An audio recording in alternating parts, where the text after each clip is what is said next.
We've had many fast starships before in the Star Trek universe, with each vessel getting as close to the Warp 10 threshold as possible. Yeah, threshold. But recently it seems another ship has come to take the place of the fastest Starfleet starship, with a unique propulsion system, an interesting crew, and some time travel involved. No, it's not the USS Discovery, but the USS Protostar. So let's take a look at the ship now that season 1 has ended and give it a classic Star Trek ship breakdown. Now yes, we know we've done 2 prior breakdowns of the Protostar class, but now with season 1 being over and knowing the full story of the USS Protostar, being NX76884, and seeing its capabilities, it's worth a new video looking at the unique ship in Starfleet. And why not? Here we go. Originally, the Protostar class was a single prototype starship, created in the 2380s as a somewhat second contact ship, somewhat akin to the California class of starships, but for righting the wrongs of first contact that may have happened during the USS Voyager's journey through the Delta Quadrant in the 2370s. The Protostar would eventually become a full-class starship in the year 2384. The USS Protostar has a default Starfleet design, with a saucer section and twin nacelles attached to a secondary hull. The saucer is elongated, similar to a Prometheus class and Sovereign class starship. However, the design of the bridge is different from the Protostar, with a clear canopy allowing for a larger degree of visibility while on the bridge. The secondary hull of the ship flows from its saucer, and from here you can see where the third nacelle comes out, and it's partially visible when not extended. The deflector of the ship in its usual position, beneath the saucer of the ship. However, instead of attached to a forward-facing section of the secondary hull of the ship, it is literally beneath the saucer.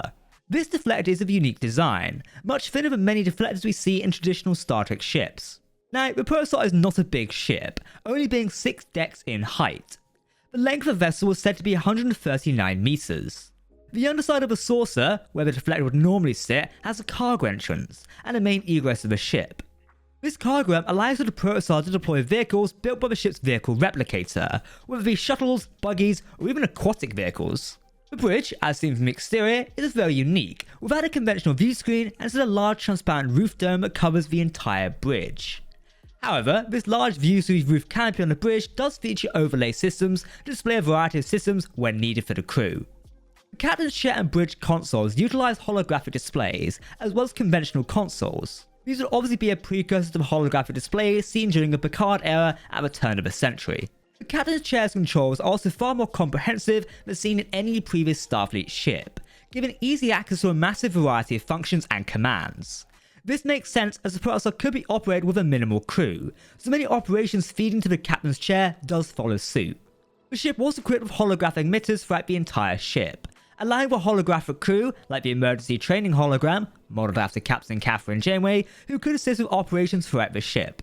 These holographic emitters could also create holographic consoles of any type, whose inputs would be interpreted to the actual consoles in order to operate the vessel.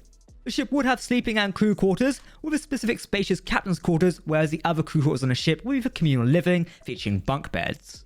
The ship was equipped with a brig, labelled as a holding cell on the ship diagram, and was located in the starboard side of the starship.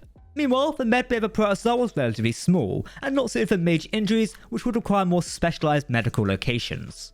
A communal mess cell would also be available on the ship's interior to feed the ship's crew, and be equipped with food replicators as a norm on all Starfleet starships.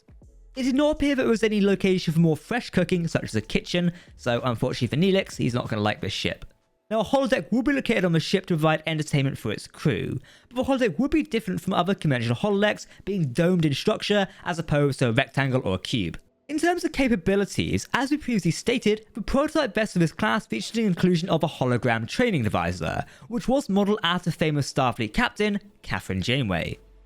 This hologram was programmed to assist the crew of the Protostar on their mission through the Delta Quadrant, having the experiences of Janeway, who was the captain of the original ship, to go through the Delta Quadrant.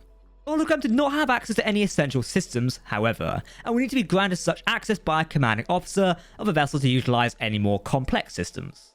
Now, what made the USS Protostar unique was its propulsion system, which not only came equipped with 2 warp cores, which allowing the ship to attain at least warp 9, but was also equipped with a Protostar engine. This was, of course, an experimental propulsion system which harnessed the powers of a miniature Protostar, which would then be used to let the ship achieve proto-warp. When the protodrive is activated, a third nacelle appears from the drive section of the ship, retracting the 2 primary nacelles into a lower position. It also seems that conventional warp trail tracking systems could not track a ship that has gone to proto-warp. The ship nacelles, at least the two main ones, seem to consist of 12 warp coils each. The Protostar engine used gravimetric Protostar containment in order to contain the Protostar within the ship safely. Such containment technology is very similar to what was used by the Romulan Star Empire, who used artificial singularities to power their starships. Whether this gravimetric Protostar containment is actually similar to the idea of the Romulans, perhaps traded during the Dominion War when the Romulans and the Federation briefly and tenuously allied, is unknown.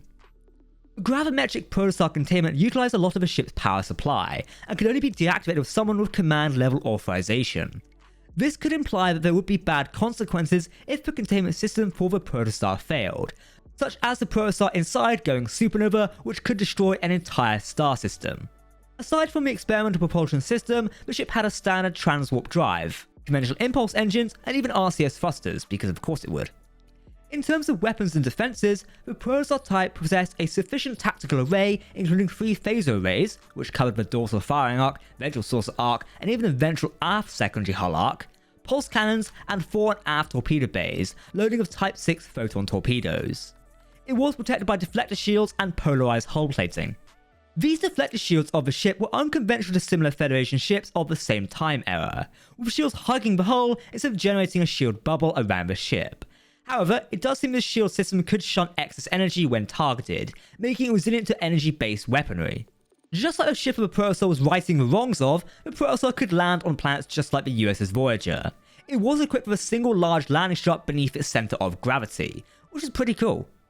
As mentioned earlier, the Protostar was equipped with a vehicle replicator, which allowed the vessel to create a variety of auxiliary vessels for its missions, keeping in mind the small size of the ship not being able to fit multiple different types of craft in its bay.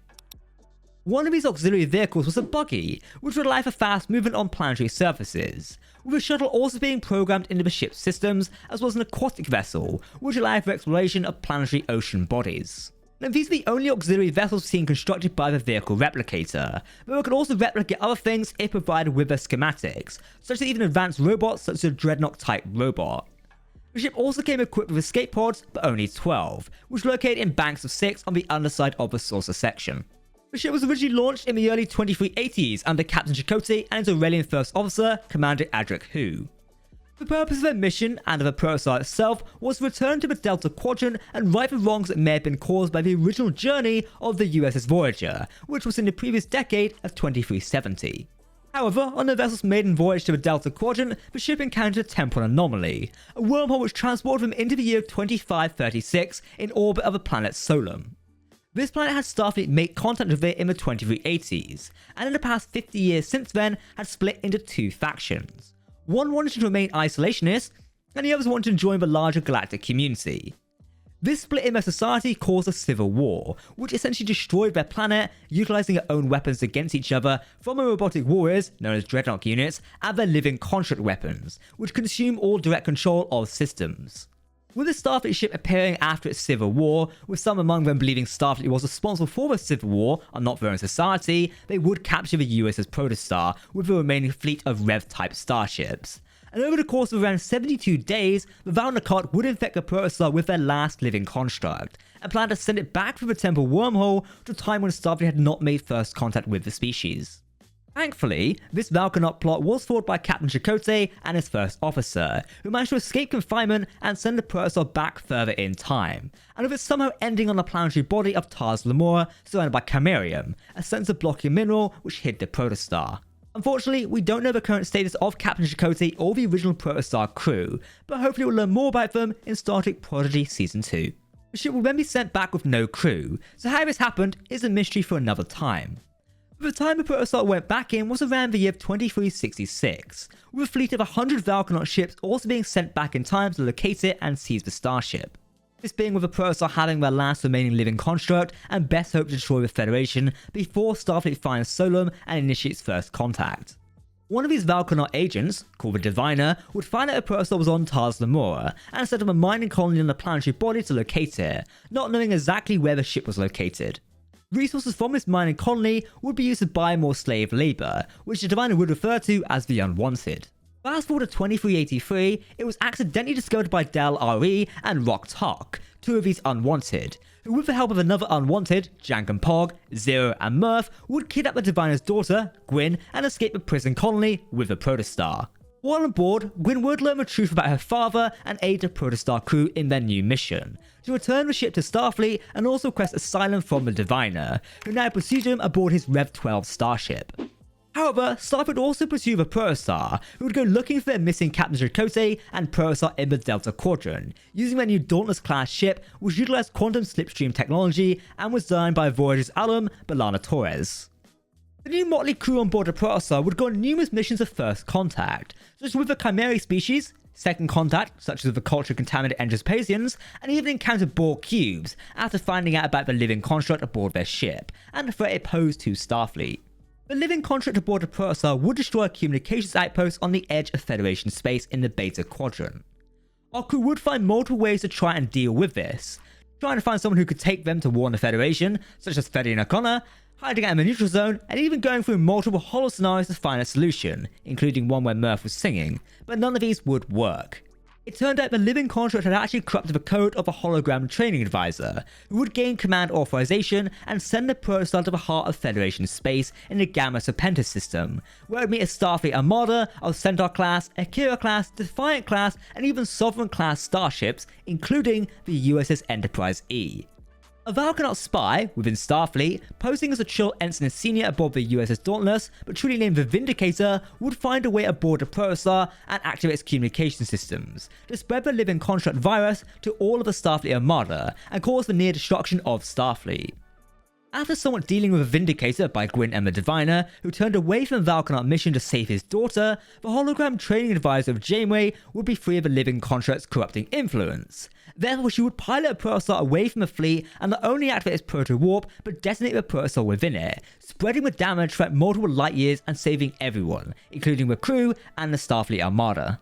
Thankfully, this would not be the end of the Protostar, however, as the new USS Protostar would be commissioned as an actual Protostar class a month after this incident, presumably from a ship that was already constructed, with the story of the Protostar class only just beginning. Okay, let's talk behind the scenes. Early concept art of the Protostar would be developed by John Eves, with eventual design and form done by Gia Nigan and Ben Hibben.